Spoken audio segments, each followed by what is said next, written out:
Croyant, hâte-toi de passer de l'état du disciple peu fervent pour les choses de Dieu à l'état du disciple vivifié par l'esprit de la Pentecôte. Pour comprendre le mot charnel ainsi que la vie si fortement condamnée ici par Paul, comparez ces mots. Je suis charnel, vendu au péché, Romains 7,14. Avec le contexte, avec la description du misérable asservissement que résume ce mot. Pour comprendre le mot spirituel, comparez ces mots. L'affection de l'esprit, c'est la vie et la paix, Romains 8,6. Avec le contexte, avec la description de la vie de l'esprit, comparez aussi Galates 5,15 avec 5,16. Et vous verrez que c'est le manque d'amour qui caractérise l'homme charnel, tandis que c'est la douceur, l'amour, l'observation du nouveau commandement qui caractérise l'homme spirituel.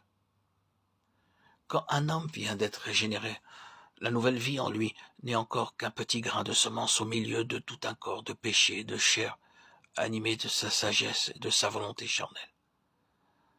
Dans cette petite graine se trouve Christ et son esprit avec leur toute-puissance.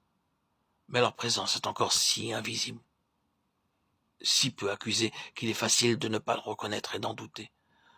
La foi, c'est néanmoins quelle puissance contient cette petite graine, quelle force irrésistible pour vaincre le monde, pour soumettre toute chair et toute vie. C'est selon que l'esprit règne et fait mourir les actes de la chair que l'homme devient vraiment spirituel.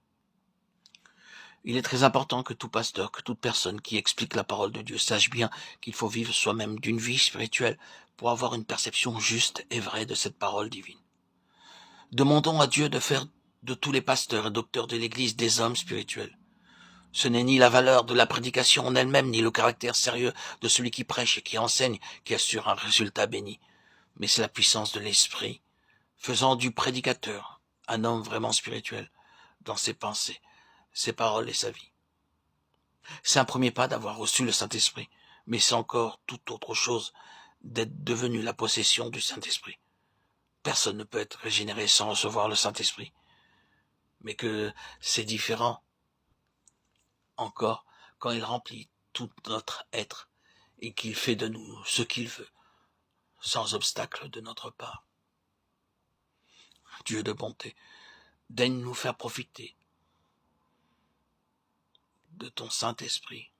Veuille nous remplir de crainte et de tremblement à la pensée que malgré la connaissance que nous avons de la vérité à l'égard de Christ et de l'Esprit, nous pourrions être charnels quant à notre conduite, ne marchant pas selon l'amour de la sainteté et de ton Esprit divin.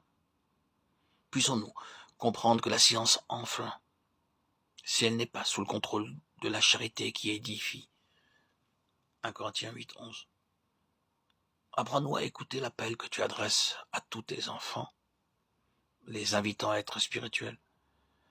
Tu veux qu'à l'instar de ton Fils bien-aimé, leur vie de chaque jour prouve jusque dans les moindres détails quel est le fruit de la présence de l'Esprit.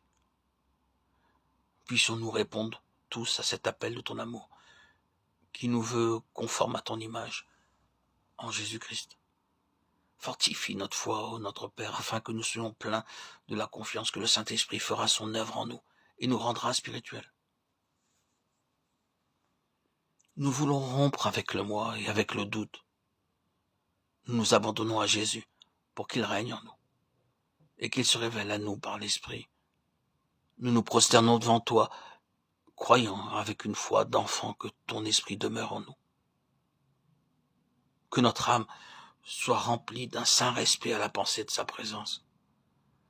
Et toi, ô Père, accorde-nous, selon les richesses de ta gloire, d'être puissamment fortifiés par ton Esprit dans l'homme intérieur. Alors nous serons véritablement spirituels. Amen.